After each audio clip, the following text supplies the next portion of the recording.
Let me start explaining the picture of how the national systems work. At national, we've got a system which is called LURITS. That's the reporting system for all the schools nationally. At national, we've got that system which is called SASEMS. It's at national, but it's in all the schools around South Africa. A majority of the schools, I'll give you the stats just after the slide. Right. How does the system actually work? The system, it's a standalone system that's available for each and every school.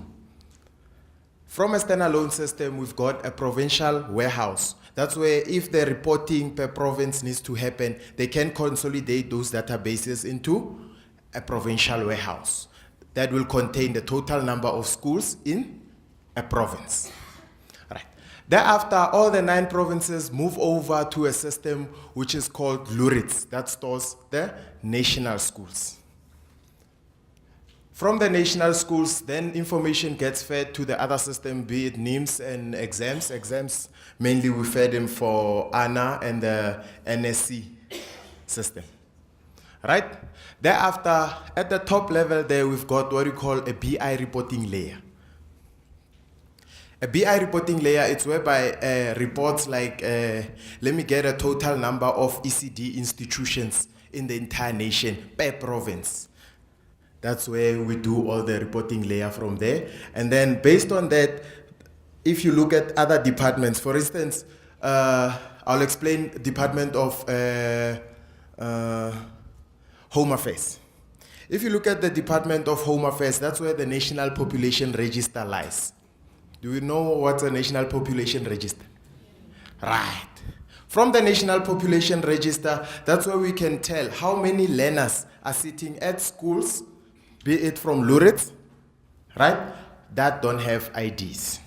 And we can differentiate them into smaller chunks as to going per district.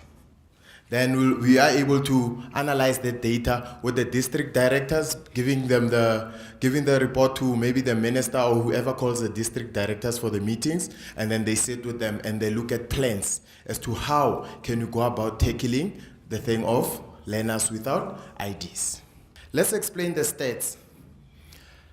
Total number of schools nationally, we're sitting with 25,656, right? And then per province, the total number of schools is indicated there as per province.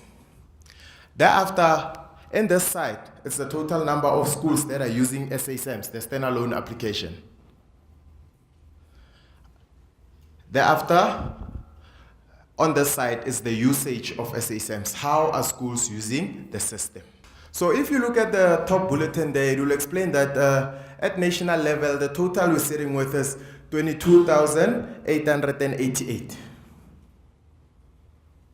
Then you take that one, you minus that one, then you get the total percentage. That's excluding Western Cape. Western Cape, it's using a system called CIMIS.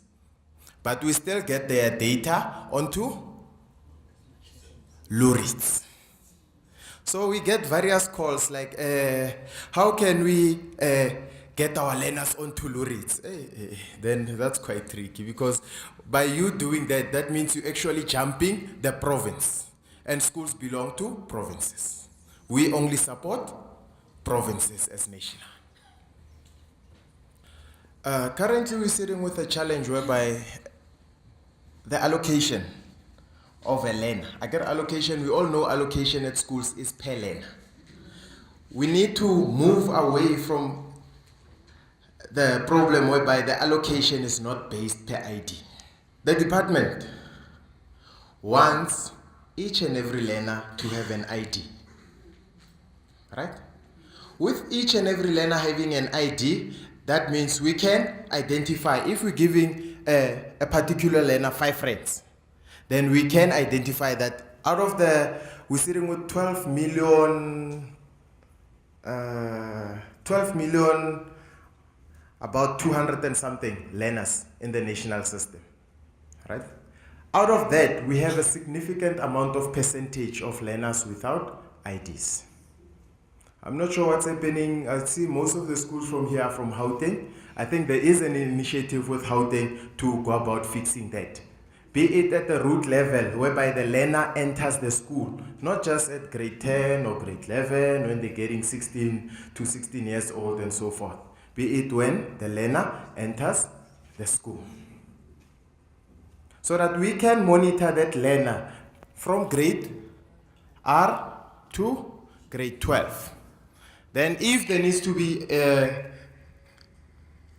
programs put in place for all the learners which are dropping out and moving to FET colleges. You know about that scenario, whereby if a grade 9 school, all the grade 9s are moving away to the FET colleges and then they're moving to higher education.